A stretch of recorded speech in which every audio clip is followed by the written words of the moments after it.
wabarakatuh. Waalaikumsalam warahmatullahi wabarakatuh. Alhamdulillahilladzi anzala al-Qur'an hudan lin-nasi wa bayyinatin minal huda wal furqan. Wassalatu wassalamu ala asyrafil anam wa ala alihi wa ashabihil kiram, amma ba'du. Saudara-saudara kaum muslimin rahimakumullah, setiap penganut agama di dunia ini mempunyai sesuatu kitab yang dianggapnya sebagai kitab suci. Orang Hindu punya kitab Weda, orang Buddha punya kitab Tripitaka, Yahudi mempunyai Taurat, Nasrani mempunyai Injil, penganut Konghucu punya kitab Tao Te Ching, orang Majusi punya kitab Zen Avesta, orang Kebatinan punya kitab Serat Centani, Hidayat Jati, Darmo Gandul, atau Gatoloco. Sementara kita umat Islam oleh Allah diberikan Al-Quranul Karim. Mengapa kita yakini Quran ini sebagai kitab suci? Pertama, ia bebas dari intervensi dan investasi manusiawi. Ia sepenuhnya, baik isi maupun redaksi, adalah produk dari Allah Subhanahu wa ta'ala. Kita yakini Quran kitab suci karena sampai hari ini belum ada seorang pun yang sanggup membuat seperti itu. Suatu kitab hanya dinamakan suci kalau dia bersih dari investasi dan intervensi manusia. Al-Quran ini sejak turunnya 14 abad yang lalu telah menantang. Wa in kuntum fi raibin mimma nazzalna ala abdina fa'tu bi suratin min misli. Apabila kamu ragu-ragu terhadap kebenaran Quran yang kami turunkan kepada hamba kami Muhammad, atau kamu menyangka Quran itu cuma bikinan Muhammad saja, cobalah kamu buat satu surah saja semacam Al-Quran. Apabila kamu tidak mampu melakukannya seorang diri, wada'u syuhada'akum, ajak seluruh teman-temanmu. Sejak tantangan ini turun 14 abad yang lalu, sampai hari ini, tidak seorang pun yang sanggup membuat satu surah saja semacam Al-Quranul Karim. Barangkali belum pernah ada yang coba-coba. Sudah. Di antaranya apa yang dilakukan oleh Musailamah Al-Kadzab. Dia mencoba membuat satu surah semacam Al-Quran yang kalimatnya sudah berbentuk bait-bait syair, tapi isinya jauh panggang daripada api. Yang kedua, kita yakini Quran sebagai kitab suci karena isi dan ajarannya sesuai dengan fitrah manusia. Suatu kitab dinamakan suci kalau ajarannya sejalan dengan fitrah manusia. Misalnya, manusia secara fitrah, kalau dia laki-laki, normal nafsu kepada perempuan, itu fitrah. Perempuan suka kepada laki-laki, itu fitrah. Kalau ada kitab suci, tapi melarang manusia untuk kawin, kesuciannya perlu diselidiki. Quran kitab suci sejalan dengan fitrah manusia, maka ia menganjurkan manusia yang mampu untuk melangsungkan perkawinan. Contoh lain, secara fitrah manusia perlu makan. Kalau ada kitab suci yang melarang manusia puasa saja siang malam terus menerus, itu kan sama juga nyuruh orang mati. Quran sesuai dengan fitrah manusia. Maka dalam Islam puasa wisol, puasa ngableng, apa itu istilahnya, puasa nyambung, Dari pagi sampai sore, sampai malam, sampai pagi lagi puasa terus. Bukan saja tidak boleh, malah haram hukumnya. Kenapa? Itu bertentangan dengan fitrah manusia. Yang ketiga, kita yakini Quran sebagai kitab suci karena isinya tidak kontroversial. Isinya tidak saling bertentangan satu sama lain.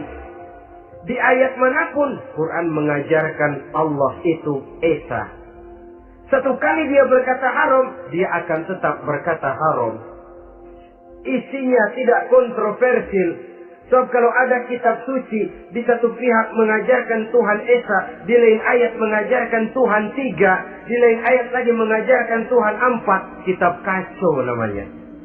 Bagaimana suatu kitab bernama suci kalau isinya kontroversial satu dengan lainnya? Dari 3 kriteria inilah kita yakini Quran sebagai kitab suci.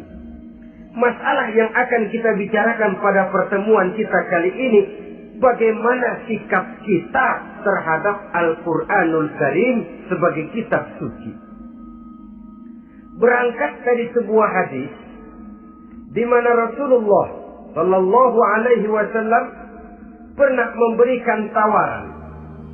Beliau bersabda, "Man ja'ala al-Qur'ana amamahu qadahu ilal jannah, wa man ja'ala al-Qur'ana khalfahu saqahu ilan nar."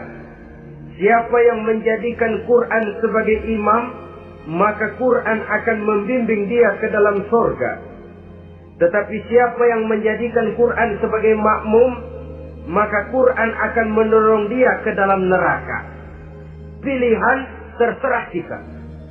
Siapa yang menjadikan Quran sebagai imam, ditempatkannya Al-Quran di depan, dia ikuti petunjuk dan ajaran Al-Quran, maka Quran akan membimbing dia ke surga. Surga dunia, lebih-lebih lagi surga akhirat.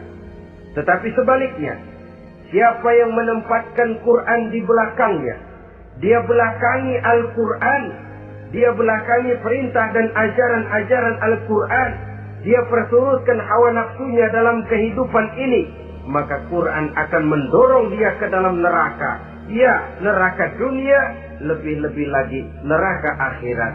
Pilihan terserah kita. Saya mau tanya, kira-kira Quran dalam hidup kita jadi imam apa jadi makmum? Imam apa makmum?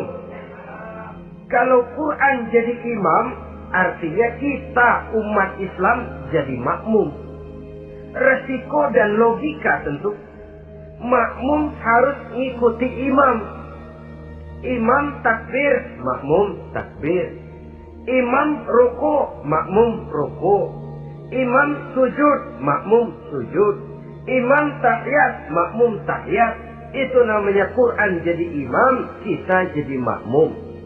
Artinya dalam terjemahannya pada kehidupan, kalau merah kata Quran, merah kita kata. Hijau kata Quran, hijau kita bilang. Ke barat kata Quran, ke barat kita pergi. Ke timur kata Quran, ke timur kita berangkat. Halal kata Quran, halal kata kita. Haram kata Quran, haram kita bilang. Itu Quran imam, kita makmum. Nyatanya kadang-kadang kontras. Nyatanya kadang-kadang paradok. Merah kata Quran, hijau dong kata kita. Halal kata Quran, remeng-remeng kata kita. Ke barat kata Quran, ke timur kita pergi. Dalam praktek kita mau jadi makmum, Quran kita suruh jadi imam. Kita sesuaikan Quran dengan selera kita. Mana-mana ayat yang menguntungkan, mana ayat yang sesuai dengan mau kita, itu yang kita baca kuat-kuat. Itu yang kita canangkan ke tengah masyarakat ramai. Tapi manakala Quran itu bertentangan dengan nafsu kita, bertentangan dengan gaya dan kepribadian kita umpetin itu Quran. Kalau kita cuma umpetin lumayan, kadang-kadang kita tuduh Quran ketinggalan zaman. Kita anggap Quran tidak relevan lagi dengan situasi dan kondisi. Kalau sudah begitu, sudah menyeberang terlalu jauh namanya. Saudara-saudara kaum muslimin rahimakumullah. Inilah makna hadis Nabi yang diriwayatkan dari Imam Ali bin Abi Thalib, bersabda Rasul, "Man qara'al Qur'ana fastazharahu fa ahalla halalahu wa harrama haramahu adkhalahul jannah." Barang siapa yang membaca Al-Quran lalu memperhatikannya, kemudian menghalalkan yang halal dan mengharamkan yang haram, maka Allah akan memasukkan orang itu ke dalam surga. Ya surga dunia, ya surga akhirat. Apabila kita renungi hadis ini, maka untuk beriman kepada Al-Quran ada 3 jalan utama yang harus kita laksanakan. Pertama, dari kalimat man qara'al Qur'an, barang siapa yang membaca Al-Quran. Ini artinya siapa yang ingin menjadikan Quran sebagai imam di dalam kehidupan, jalan pertama yang harus ditempuhnya menanamkan kegemaran membaca Al-Quranul Karim. Al-Quran gharibun fima baina qaumin la yaqra'una. Quran akan jadi asing, Quran akan jadi aneh kalau terletak di tengah rumah orang Islam yang tidak suka membaca Al-Quranul Karim. Jadi langkah pertama, tanamkan kegemaran membaca Al-Quran. Saya tidak menyalahkan kalau remaja kita gandrung kepada Stevie Wonder.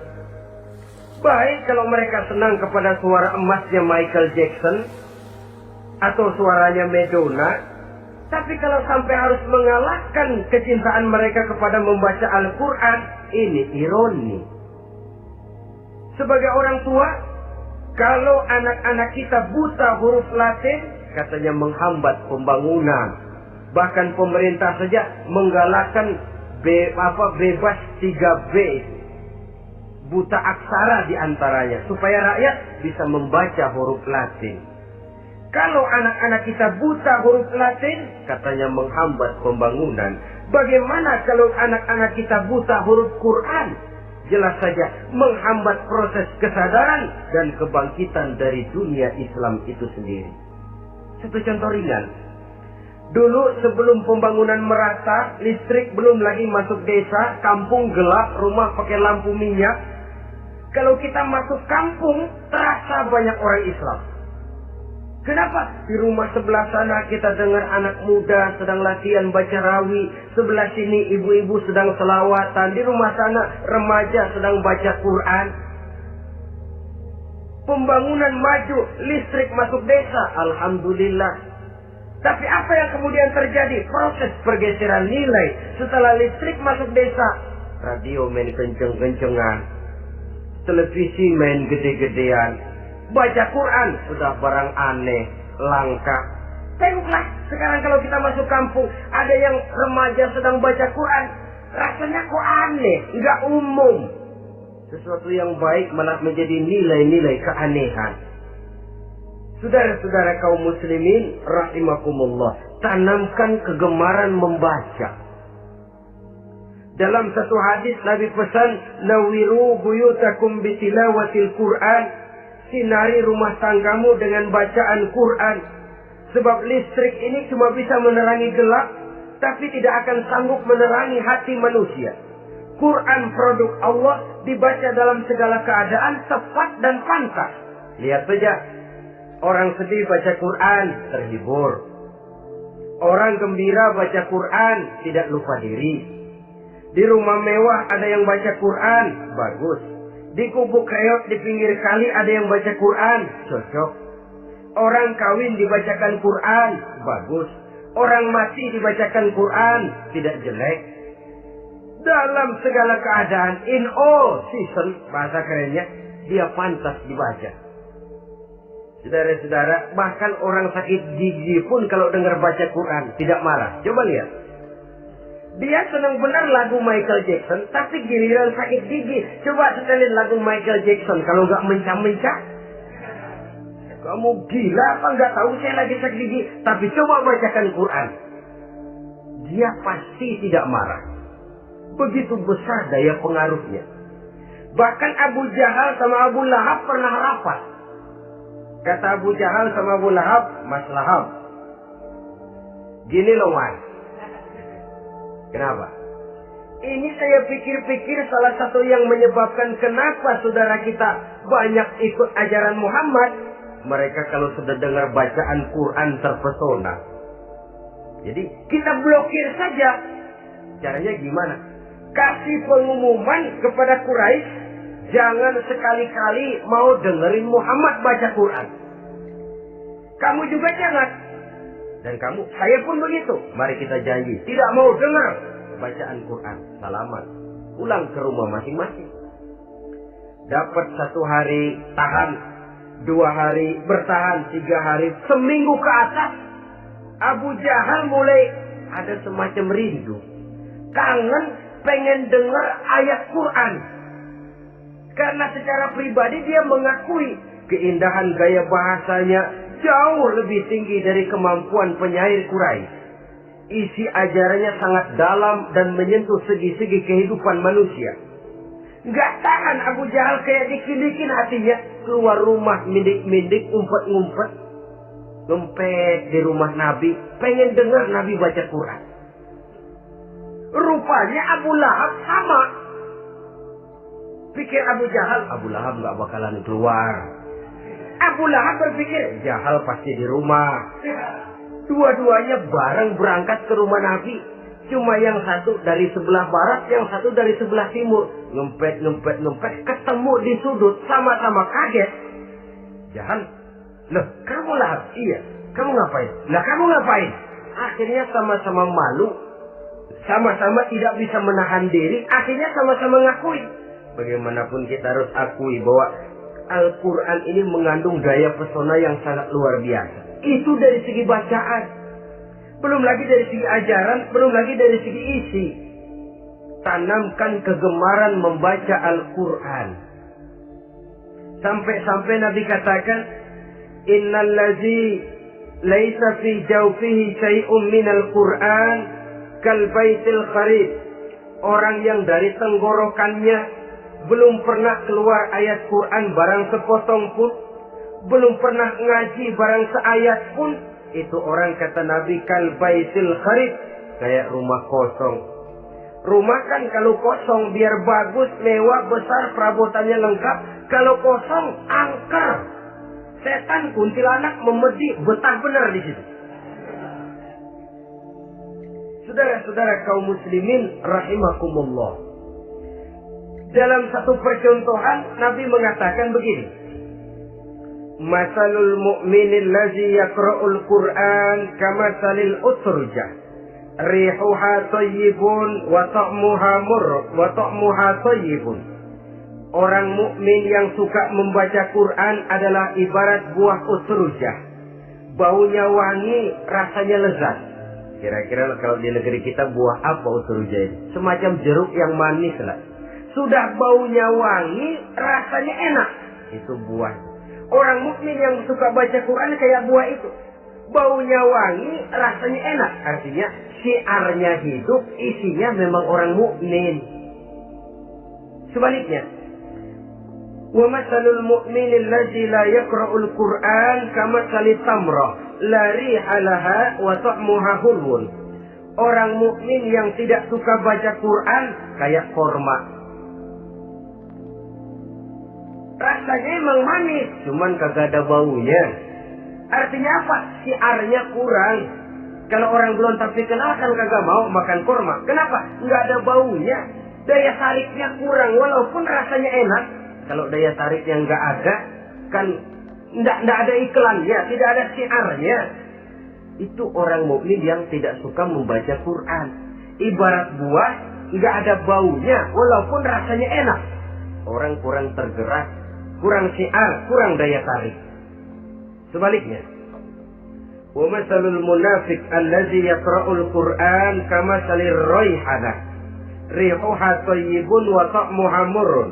Orang munafik yang suka baca Quran seperti buah raihanah. Apa itu? Baunya wangi, rasanya pahit. Orang munafik baca Quran kayak buah itu. Baunya sih enak, cuman rasanya pahit. Ya munafik baca Quran. Syiarnya sih lumayan, daya tariknya hebat, isinya munafik. Nah, paling jelek orang munafik yang gak suka baca Quran. Wa masalul munafiqil ladzi la yaqra'ul Qur'an kamasalil hanzalah laisa laha rihun wa ta'muha murrun. Orang munafik yang tidak suka baca Quran seperti buah hanzalah, sudah enggak ada baunya, rasanya pahit lagi. Kalau buah pacek kali. Udah baunya kagak ada, kalau dimakan bikin orang celeng. Saudara-saudara kaum muslimin rahimakumullah, tanamkan kegemaran membaca Al-Qur'an, karena membaca Al-Qur'an merupakan ibadah yang besar. Bahkan kata Nabi, afdalu ibadati abdi qiraatul Qur'an. Nilai ibadah yang paling baik dari hambaku adalah ibadah membaca Al-Qur'an. Dalam sholat pahalanya lebih besar di luar sholat daripada di luar sholat. Dengan wudu pahalanya lebih besar daripada tanpa wudu. Mengerti pahalanya lebih besar daripada tidak mengerti. Tapi tidak mengerti pun jangankan membaca, mendengar saja orang baca Quran dengan baik sudah didoakan untuk mendapat rahmat. Berpahala mendengar bacaan Al-Quran walaupun tidak mengerti.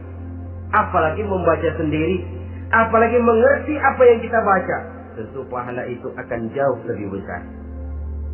Ini yang pertama, tanamkan kegemaran membaca Al-Quranul Karim.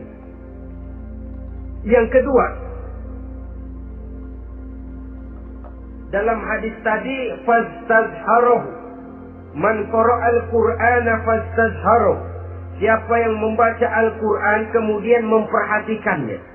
Jadi kalau kita mau beriman kepada Al-Quran, setelah menanamkan kegemaran membaca, yang kedua, perhatikan, pahami isinya. Jangan seperti monyet pakai mahkota, ketawa girang, cengengesan, tapi dia tidak tahu arti kebesaran mahkota yang disandangnya. Bangga dengan Al-Quran, tapi apa kandungannya kita tidak mengerti. Untuk memahami Al-Quran ini, caranya bagaimana? Tentu mudah saja. Seperti contoh, kalau kita ingin mengerti caranya bikin tahu, jangan bertanya kepada montir mobil. Montir mobil ahli betul urusan mesin. Tapi kalau urusan tahu, tanya dong tukang tahu.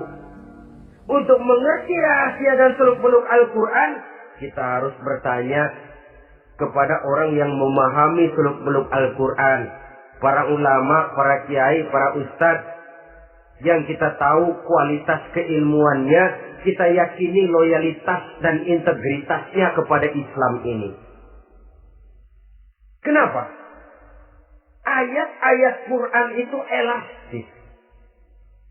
Dia dibawa kemana saja mau. Ditafsirkan menurut kemauan orang bisa. Paling celaka kalau yang belajar tidak punya dasar, yang mengajar punya maksud lain. Sesat dan menyesatkan. Yang ngajar punya nafsu ambisi. Yang belajar tikus budak. Yang memang tidak punya dasar apa-apa.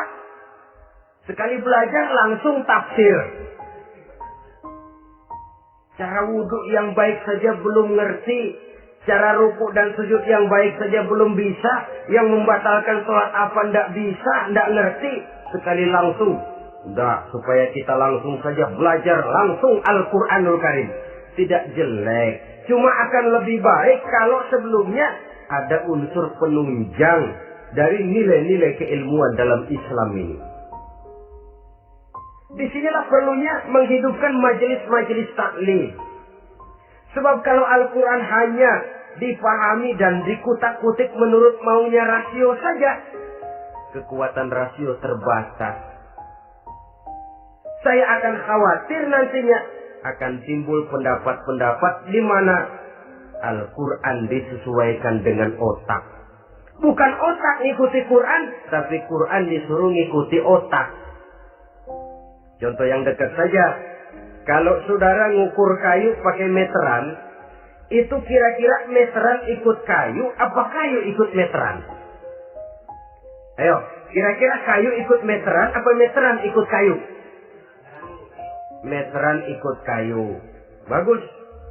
Kalau meteran ikut kayu, artinya nggak ada meteran benar di dunia ini. Kayunya kependekan, meterannya dipotong. Kan begitu loh. Meteran ikut kayu namanya. Bukan meteran ikut kayu, tapi kayu yang harus ikut meteran. Otak harus ikut wahyu. Jangan wahyu disuruh ikut otak. Manusia ikut Quran, jangan Quran disuruh ikut manusia. Dan kaum orientalis, ya, orang barat di luar Islam yang mendalami, mempelajari Islam dengan tujuan mencari kelemahan Islam untuk menghantam umat Islam.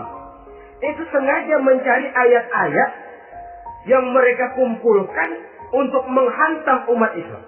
Supaya mereka meragukan Qur'annya untuk kemudian pada suatu saat meninggalkan Qur'an sama sekali. Timbullah pendapat ada ayat Quran yang sudah tidak sesuai lagi katanya dengan situasi dan kondisi. Seolah-olah otak manusia sudah jauh lebih pintar daripada Al-Quranul Karim. Saudara-saudara kaum muslimin rahimakumullah. Inilah yang kita berlindung dari Allah. Sebab secara demikian dengan kata lain kita secara tidak sadar sudah mengurangi kemahamutlakan dan kesempurnaan dari Allah Subhanahu wa ta'ala. Untuk memahami Al-Quran, maka kita harus bertanya kepada ahlinya, mengaji, menghidupkan majelis-majelis taklim. Jangan sampai Al-Quran menjadi awam di tengah masyarakat Islam sendiri. Ini jalan yang kedua, memahami isinya. Sehingga dengan demikian, manakala Al-Quran dibacakan orang, pemikiran kita tidak lagi terpusat kepada kemerduan suara orang yang membaca, tapi tertuju kepada isi yang dikandungnya. Sehingga dalam kondisi semacam itu, boleh jadi tiap kali dibacakan Al-Quran, nilai iman makin tambah. Kita dengar orang baca, Alam taro kaifa fa'ala rabbuka bi ashabil fil. Terbayang oleh kita bagaimana Raja Abrahat dengan pasukannya mau menghancurkan Ka'bah. Bagi Allah cukup menurunkan burung ababil, hancur lebur Abrahat, raja besar dengan seluruh pasukan gajahnya, berantakan dibuatnya cuma dengan burung ababil. Allah Maha Besar, Allah Maha Kuasa. Tambah iman. Kalau tidak, ya seperti yang banyak terjadi. Quran menceritakan azab, kita malah kesenangan. Walakum azabun alim. Kamu akan mendapat azab yang pedih. Kita teriak di pojokan, toyib, toyib. Allah, alhamdulillah. Digambarkan azab malah baik-baik. Bahwa kita suka, kita gemar kepada bacaan Quran dengan suara yang merdu, alhamdulillah. Akan lebih baik lagi kalau kita mengerti apa yang dibacanya. Sebab perintah membaca tersirat makna perintah untuk memahami. Perintah memahami tersirat makna untuk mengamalkan. Dengan kata lain, kita hanya bisa mengamalkan Quran dengan baik kalau kita mengerti isinya. Kita hanya bisa mengerti isinya kalau kita rajin membacanya. Baik membaca yang tersirat, baik membaca yang tersurat dengan petunjuk para alim ulama, para kiai, dan orang-orang yang ahli di bidang itu. Saudara-saudara kaum muslimin rahimakumullah, inilah jalan kedua. Upayakan memahami isinya. Hidupkan kajian-kajian agama, hidupkan majelis-majelis taklim.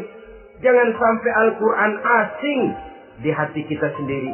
Jangan sampai kita awam terhadap makna kandungan dan ajaran Al-Quran, sementara kita yakini bahwa dialah yang akan bisa membimbing kita menuju kebahagiaan sejak dari dunia sampai ke akhirat nanti. Jalan ketiga untuk berimam kepada Al-Quran, setelah menanamkan kegemaran membaca, lalu berupaya memahami isinya, yang ketiga adalah mengamalkannya dalam kehidupan sesuai dengan kemampuan yang kita miliki. Quran tidak akan membawa berkah Kalau ajaran yang terkandung di dalamnya kita baca, tapi kemudian kita injak-injak dalam praktek kehidupan. Quran mengatakan riba haram, tapi praktek kita dalam hidup malah senang betul kepada riba. Quran mengajarkan jagalah kesatuan persatuan dan ukhuwah Islamiyah. Praktek yang kita lakukan malah centang perenang, malah saling bertolak belakang, malah kadang menjegal kawan seiring, menggunting dalam lipatan, ramai kita dengan kita. Lalu kelemahan pun menjadi kenyataan di mana-mana. Quran sekali lagi tidak akan membawa berkah kalau yang kita baca kita injak-injak. Tentang pengamalan Al-Quran ini, Allah Subhanahu wa ta'ala mengklasifikasi manusia dalam firman-Nya. Tsumma awrasna al-kitaba allazina istafaina min ibadina. Kemudian kami wariskan Al-Quran ini kepada hamba-hamba kami yang kami pilih. Ya Allah, coba saja kita lihat ayat ini. Quran kitab pilihan, diberikan kepada umat pilihan, yaitu kita-kita ini. Lalu bagaimana umat pilihan ini setelah menerima Al-Quran? Terbagi dalam 3 kelompok besar. Pertama, kata Allah, فَمِنْهُمْ ظَالِمٌ لِنَفْسِهِ. Di antara mereka ada yang setelah menerima Al-Quran kemudian zalim kepada dirinya sendiri. Artinya hanya mulutnya saja yang menerima Al-Quran, tapi perbuatannya menginjak-injak Al-Quran. Orang semacam ini tidak zalim kepada Allah, tidak zalim kepada Rasulullah, tetapi orang semacam ini zalim kepada dirinya sendiri. Dia terima Quran dengan mulutnya, tapi dia injak-injak Quran dengan perbuatannya. Na'udzubillah summa na'udzubillah. Kelompok yang kedua, faminhum muqtasid. Di antara mereka ada yang setelah menerima Al-Quran lalu muqtasid. Muqtasid ini 50-50. Ngambil jalan tengah. Ajaran Quran dipakai, ajaran setan dikerjain. Artinya juga perintah Quran oke, larangan Quran ho-oh. Saudara-saudara, malaikat bingung bagaimana montennya nih anak ini. Perintah Quran dikerjain, larangan Quran juga dikerjain. Ini muqtasid. Nah, yang ideal adalah golongan yang ketiga, kata Allah. Wa minhum sabiqun bil khairati biiznillah. Di antara mereka ada lagi yang setelah menerima Al-Quran lalu berlomba-lomba melaksanakannya, berlomba-lomba mengamalkan kebaikan, dan itu hanya bisa terjadi biiznillah, dengan izin dari Allah. Hidayah, saudara-saudara. Berapa banyak orang yang mengerti Quran tapi hidupnya jauh dari cahaya Quran. Berapa banyak orang yang ahli Quran tapi cahaya Quran tidak menerangi kehidupannya. Berapa banyak orang yang ahli hukum tapi bikin bingung masyarakat dengan fatwanya. Saudara-saudara kaum muslimin, kenapa bisa terjadi? Itu tidak ada hidayah, tidak biiznillah, tidak ada izin dari Allah. Maka bisa membaca Quran, alhamdulillah. Bisa memahaminya, kita bersyukur kehadirat Allah. Lebih penting dari itu, kita mohon hidayah agar bisa mengamalkannya sesuai dengan kemampuan kita. Saudara-saudara kaum muslimin rahimakumullah. Mana yang lebih banyak di zaman kita sekarang ini? Kita bisa analisa. Ada yang menerima Quran hanya dengan mulutnya saja. Kalau ditanya, Tuhanmu siapa? Allah. Kiblatmu mana? Ka'bah. Saudaramu siapa? Umat Islam. Kitab sucimu apa? Quran. Kamu bisa baca? Enggak. Ya, kalau cuma tidak bisa baca, barangkali kadang-kadang Quran saja pun tidak punya. Ini yang ironi, ini yang menyedihkan. Saudara-saudara kaum muslimin rahimakumullah. Tanpa melaksanakan konsepsi Al-Quran di dalam kehidupan, maka kesenangan kita membacanya, pengertian kita tentang Al-Quran barangkali tidak akan bisa berbuat terlalu banyak di dalam kehidupan. Maka sekarang ini sudah ada terjemahan Quran dalam bahasa Indonesia, dalam bahasa daerah, dalam bahasa Inggris, Belanda, bahkan Jerman, yang masih harus terus dan selalu ditingkatkan terjemahan Quran di dalam kehidupan. Dengan kata lain, kita umat Islam menunggal dengan Quran kita. Jangan cuma jadi kebanggaan Islam tinggi, tidak ada yang lebih tinggi dari Islam. Quran kitab suci, tidak ada yang bisa menandinginya. Qurannya, tapi umatnya, kadang-kadang kita ini jauh panggang daripada api.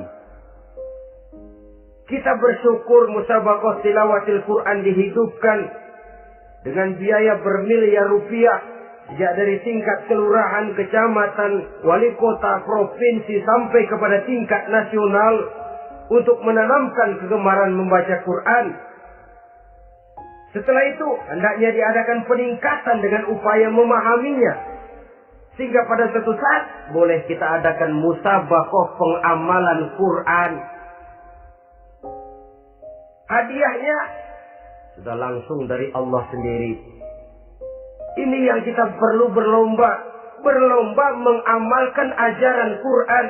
Sabiqun bil khairat, berlomba mengamalkan ajaran-ajaran Al-Quranul Karim.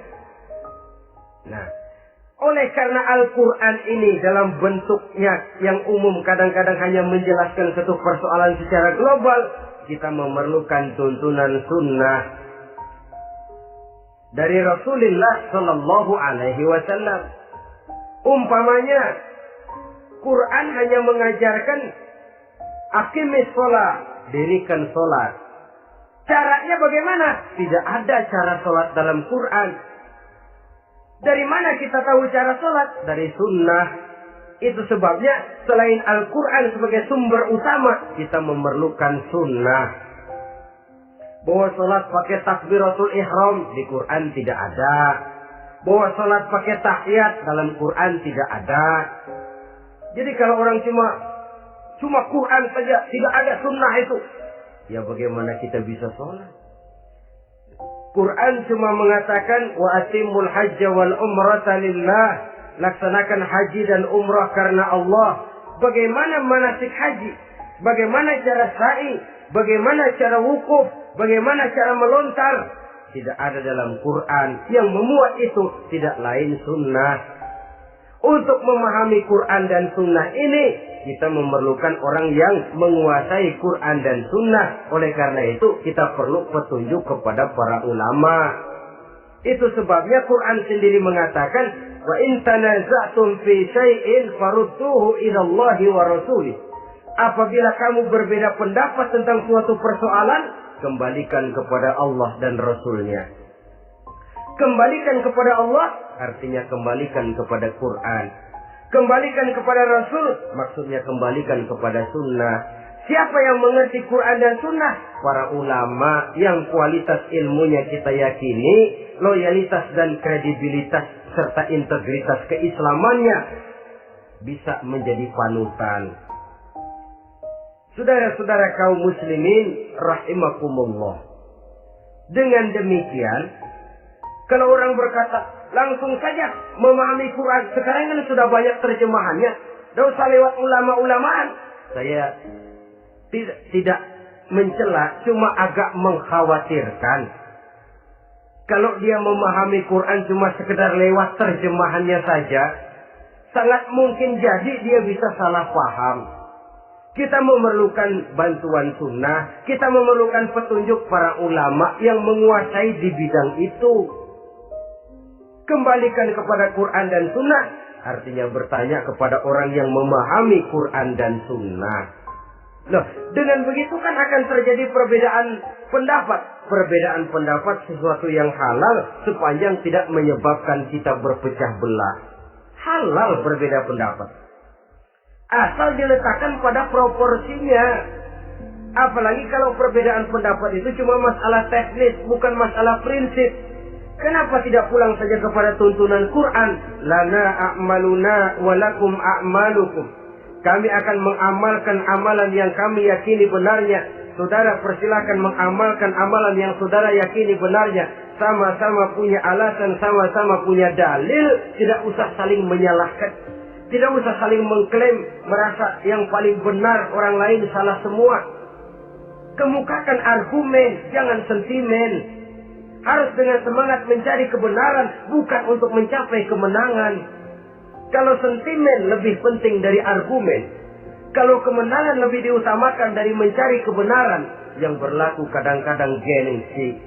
Kalau sudah gengsi, yang bicara emosi. Kalau sudah emosi, istilah kita di kampung, ngambek. Gedean ilmunya sama ambeknya. Kadang-kadang, saya kalau nggak jadi imam nggak mau sembahyang di situ.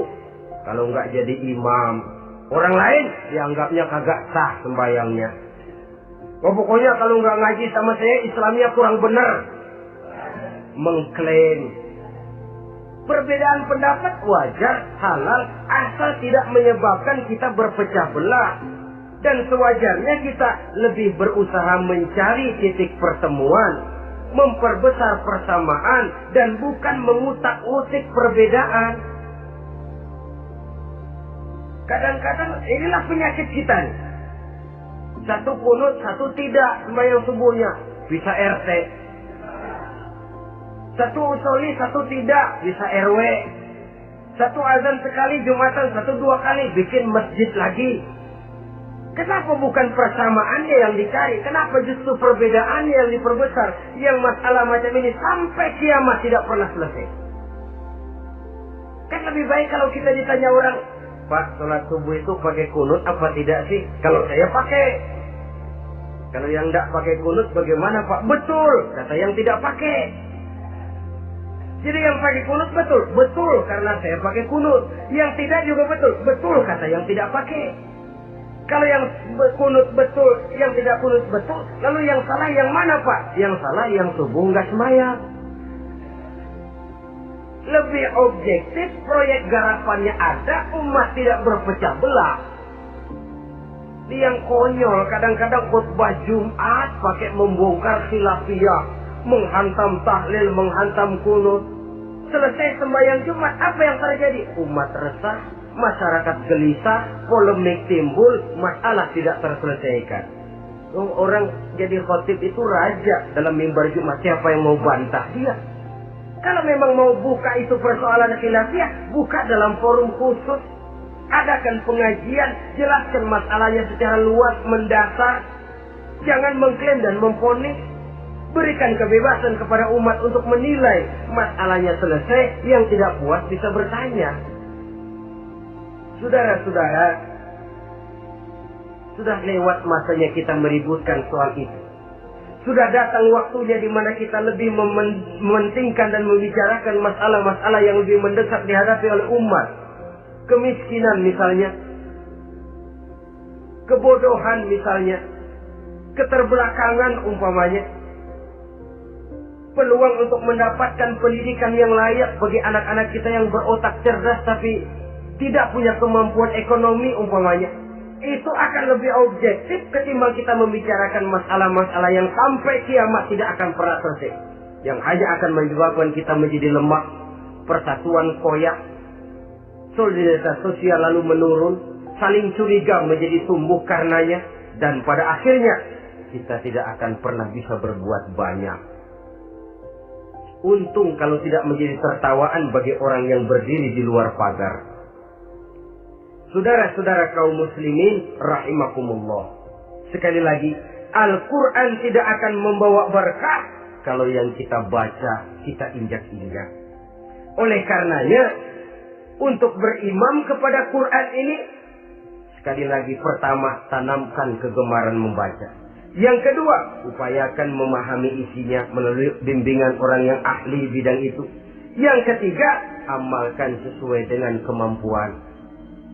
Sebab itu ada prinsip, kalau isi suatu hadis nampaknya bertentangan dengan otak, kesohihan hadis itu boleh diperiksa.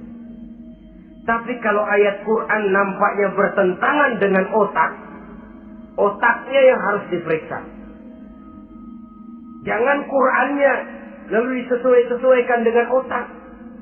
Sebab kalau kita sudah berani berteori, ada ayat Quran yang tidak sesuai dengan keadaan. Ayat yang mana? Yang ini. Tahun depan tambah lagi. Tahun depan tambah lagi. Makin lama makin habis Al-Quran itu.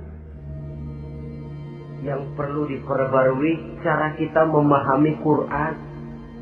Bukan dengan mengemukakan teori ayat Quran kehilangan relevansi.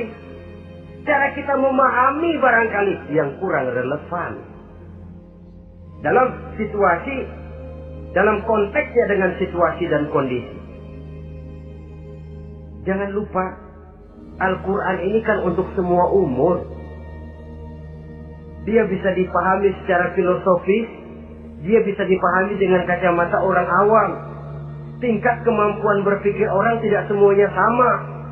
Kalau semua orang kita mau ajak berfilsafat, merenung dalam-dalam, menerawang tinggi-tinggi, ialah buat mereka yang terjangkau oleh perguruan tinggi.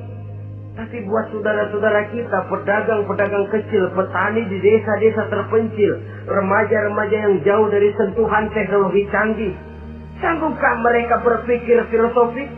Sementara mereka merupakan bagian terbesar dari kondisi umat ini. Saudara-saudara kaum muslimin, oleh karenanya ditentang membaca, memahami dan mengamalkan, Rasulullah Shallallahu Alaihi Wasallam pernah memberikan sugesti. Beliau bersabda, "In aradtum aisas su'ada," apabila kamu menginginkan kehidupan yang bahagia, hidup seperti hidupnya orang-orang yang bahagia, dan tentu ini keinginan kita semua. Wa mautas syuhada, dan menginginkan mati sebagai matinya para syuhada, para pahlawan pembela agama, orang yang mati syahid. Wah, ini sudah tidak duanya ini. Hidup mulia, mati syahid, dapat dua-duanya. Wan najata yaumal hasri, dan ingin mendapat keselamatan pada hari hasyr, hari pengumpulan manusia di padang mahsyar. Wa zilla yaumal harri, dan mendapat perlindungan dari Allah pada hari yang sangat panas. Wal huda minadh dhalalah, dan mendapat petunjuk dari kesesatan. Nah, ini keinginan semua orang. Kan yang kita cari apa sih? Hidup bahagia. Biar tidak kaya, asal bahagia, sudah enak. Lalu apalagi? Matinya sebagai syahid.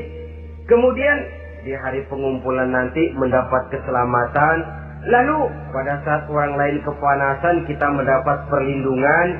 Kemudian orang lain kebingungan, kita mendapat petunjuk. Kalau ini yang diinginkan, kata Nabi, resepnya fa'azimu qira'atal Qur'an, maka lazimkan, biasakan olehmu membaca Quran. Tidak ada terlambat. Idealnya memang dari kecil, sebab lidah kalau sudah kaku berat. Disuruh baca innallaha laghaniyun hamid, lidahnya berat. Innallaha lampuniyun hamid, lampuniyun, laghaniyun jadi lampuniyun. Lidah itu kalau sudah berat, ya memang berat. Disuruh baca ya Bani Israel, lidahnya berat. Ya Bini Siroil, jadi ya Bini Siroil. Saudara-saudara, idealnya memang dibiasakan dari kecil supaya lidah itu ringan. Kalau tidak ada istilah terlambat.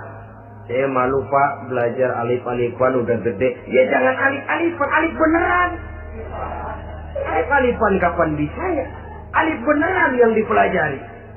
Tidak ada istilah terlambat, tidak ada istilah malu untuk belajar Al-Quran ini. Saudara-saudara kaum muslimin rahimakumullah, ini sugesti untuk menanamkan kegemaran membaca. Lalu sugesti untuk memahaminya, tentu banyak ayat, banyak hadis.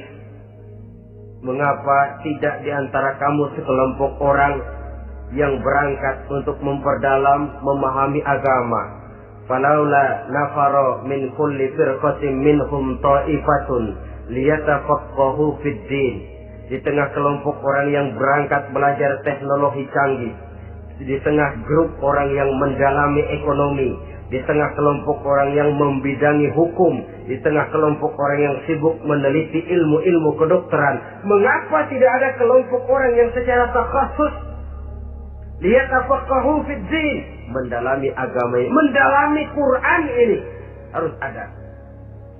Lalu sugesti untuk mengamalkan Al-Quran kelihatan dari peringatan Allah yang kita bisa temukan pada surah Thaha ayat 124 sampai dengan 127. Wa man a'rada an zikri, barang siapa yang berpaling dari peringatanku, kata Allah, barang siapa yang berpaling dari Al-Quran ini, dia terima Al-Quran, dia imani Quran, tapi dia berpaling dari ajarannya, dia injak-injak apa yang seharusnya dia amalkan, dia perturutkan hawa nafsunya, maka kata Allah, fa inna lahu ma'isyatan dhanka, dia akan diberikan satu penghidupan yang sempit.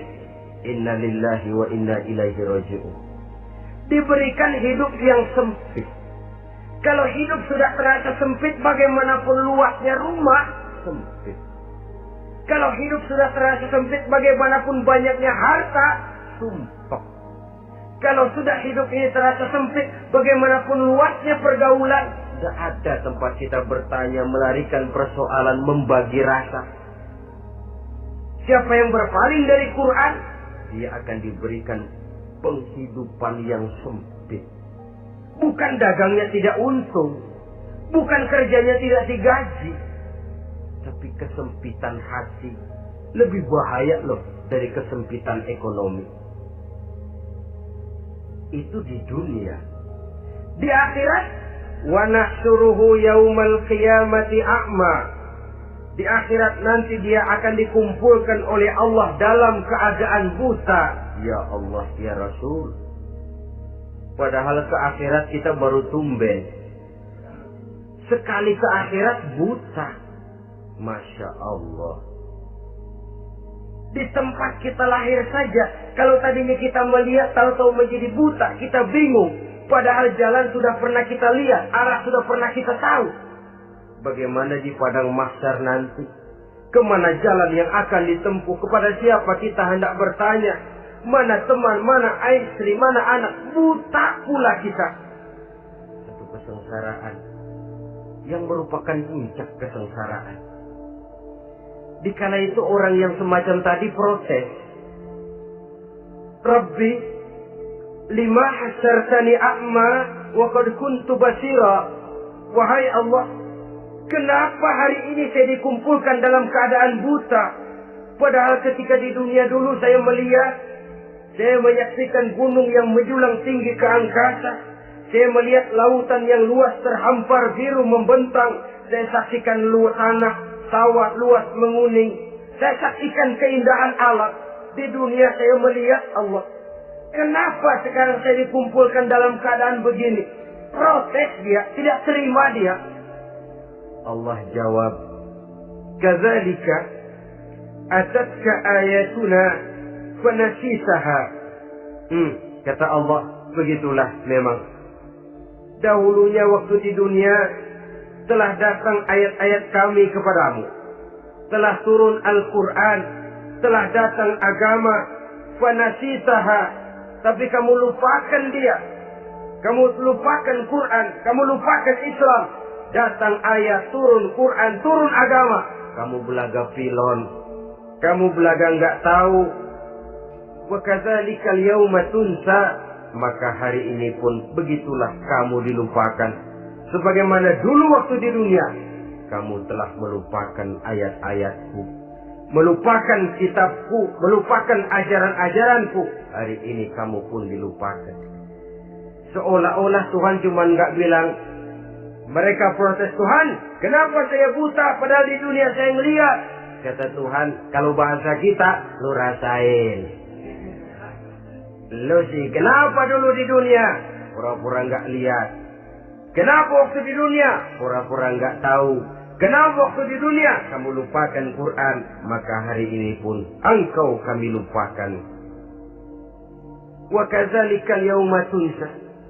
Wa kadzalika najzi man asrafa walam yu'min bi ayati rabbih wal azabul akhirati asyaddu wa abqa.